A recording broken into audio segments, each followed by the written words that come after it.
tick, tick, tick. Who's next? Syria. Okay, Syria, how do we do that? Well, it worked in Libya, didn't it, mate? I mean, let's try again. So, provable fact, loads of the rebels that were fighting Gaddafi were moved into Syria. And they start then doing the same thing. They start attacking the Assad regime. Shh, don't say a word. Shh. Oh, wait a minute, he's going to retaliate. Go! Microphones, microphones, microphones, media, off you go. He's killing his own people. And they tried for so long to, if you like, legally supply arms and other support to the rebels, but they couldn't get it through. So they did it covertly, as they always do, through places like Qatar and Saudi Arabia, who were just, you know, satellite states of NATO in the region.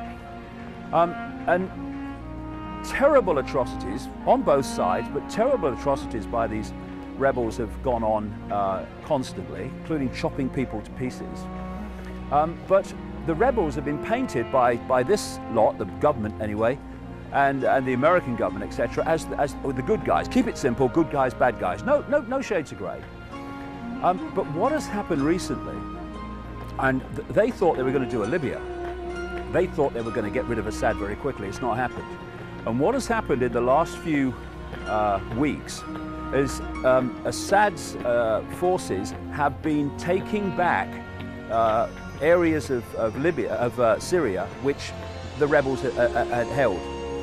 It was going pear-shaped for this lot and the others around the world. So suddenly, as this was happening, the EU dropped the ban on supplying weapons to the rebels. And suddenly, just by coincidence, Assad is said to have crossed Obama's red line by using chemical weapons with absolutely no evidence whatsoever. And so what we're looking at here is not protecting civilians, just as it never was protecting civilians in Libya. We're looking at an effort to make sure this rebellion, so-called, removes the Assad regime. So another tick goes on the list, and it's off to Lebanon and off to Iran. And you know, I come back to this line about brown faces playing off against brown faces so that white faces can steal their land. And you know, I don't despair very much, but because there's no point. But I have a despair every now and again. I think I deserve it, because I look at what's happening in the Middle East and I see Muslim faction played off against Muslim faction. Sunnis played off against Shiites, the Shiites which are the dominant in Iran, and the Sunnis that are the dominant in most of the Middle East. And this factional war has gone on for centuries. Oh, take me own mother, it's mad down here, over an argument over who's the right successor to the Prophet Muhammad. Did I really just say that? Is it actually true? It is. And please, you're arguing and fighting among each other, the Sunnis and the Shiites and any other bloody thing, just like the Protestants and Catholics were divided and ruled. And while you're fighting each other, the people that are orchestrating all this are using both of you to play yourselves off against each other so they can take everything from all of you. And this is why, you see, Al-Qaeda is a very interesting story in relation to all this, because Al-Qaeda was created by the CIA in Afghanistan to fight against the Soviet invasion of Afghanistan. So at that point, they brought Osama bin Laden out of Saudi Arabia to front up all this. And so at that point, Al-Qaeda, good guys. Al-Qaeda means database, the base, because it was the database of names on the CIA database of so-called Mujahideen fighters against the Soviet invasion of Afghanistan. Now, so Al-Qaeda are the good guys then. Then we have 9/11, and they want to invade Afghanistan for part of this sequence, and so they have to find an excuse to invade Afghanistan. So now Al-Qaeda are the bad guys, and the good guy, Osama bin Laden, came in to front the fight against the Soviet Union. He's now the bad guy. They blame him for 9/11. Rubbish, rubbish. Anyway, what then happens is they justify the invasion of Afghanistan to get bin Laden and Al-Qaeda. So now they must be schizophrenic. Now they're the bad guys.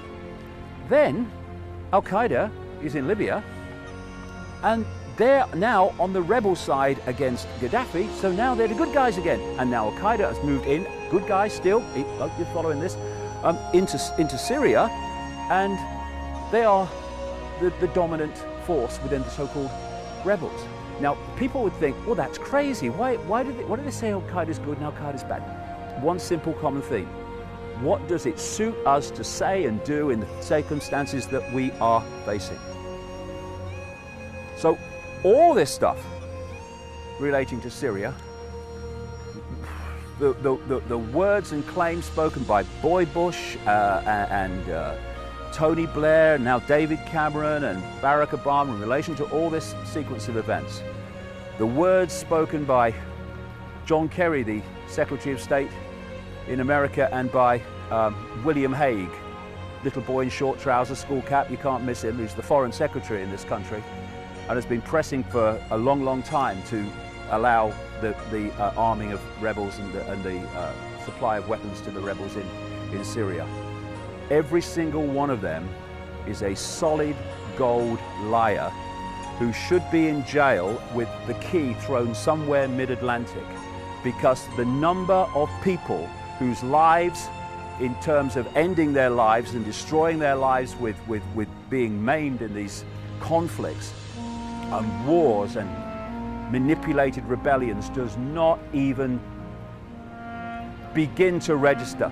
Such is the scale over these years that we've lived through. And this is just the latest. It's a scam. It's a scam. And anyone who believes it, well, lost cause, because it's so blatant.